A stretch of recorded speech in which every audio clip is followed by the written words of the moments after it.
আসসালামু আলাইকুম। তো আমরা চলে আসলাম রুমা জোনে। এখান থেকে আমরা মূলত নাম ঠিকানা এন্ট্রি করব। তারপরে আমরা গন্তব্য হলো বগালেক। তো বগালেক যাব। বাকি কথা হচ্ছে আগে নামগুলো এন্ট্রি করে আসি, কি কি ডকুমেন্ট লাগবে ওটা আগে দেখি। তো গাইস, এই রুমা জোন থেকে এরকম একটা ফর্ম দিবে। এই ফর্মে লেখা রুমা উপজেলায় আপনার ভ্রমণ হোক আনন্দদায়ক, আপনার কিছু নির্দেশনা দেওয়া আছে, এটা পড়ে নেবেন। আর প্লাস হলো এখানে আপনার বাসার একটা phone number, real phone number, আপনার ফোন নাম্বার। তো এগুলো এন্ট্রি করে দেন এনআইডি দেখে এগুলো এন্ট্রি করে দেন আপনাদের ঢুকতে দিবে। ঢোকার পরে রুমা বাজারে আপনি খাওয়া দাওয়া শেষ করে ওইখান থেকে গাইড নিয়ে তারপর আপনি রওনা দিবেন। তো এইখান থেকে 21 কিলোমিটার না ভাই? তো এই জোন থেকে 21 কিলোমিটার হলো আপনার বগালেক। তো গাইস, এখন আর কথা বলবো না, প্রচুর ক্ষুধা লাগছে, খেতে হবে, দেন বাইক রাইড করতে হবে। মাঝপথে বৃষ্টি কিছুটা পাইছিলাম, তো আর কি ভিজি নেই, তো রেইনকোট ছিল সাথে। তো এখন ফাইনালি আমরা এখান থেকে বিদায় নিতেছি। তো আমরা রুমা জোন থেকে এখন রুমা বাজারের দিকে যাব। রুমা বাজারটা কোন দিকে? এদিকে।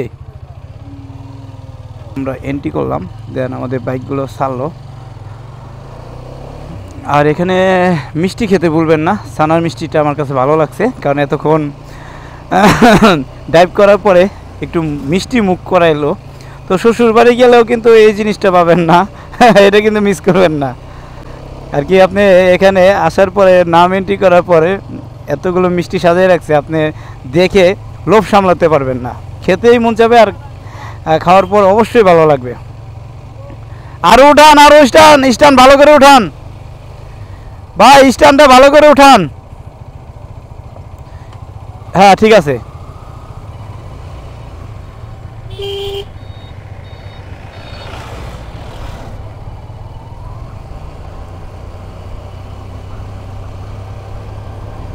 অনেক দিনের স্বপ্ন, সেটা হলো রুমা হয়ে তারপরে বগালেক যাব, কারণ এর আগে বন্ধ থাকার কারণে এই শখটা পূরণ হয় নাই।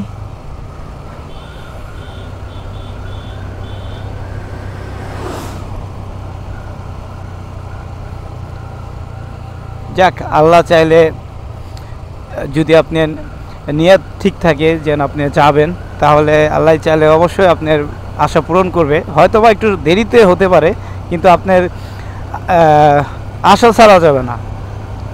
আশা ছাড়লে আর আসতে পারতাম না।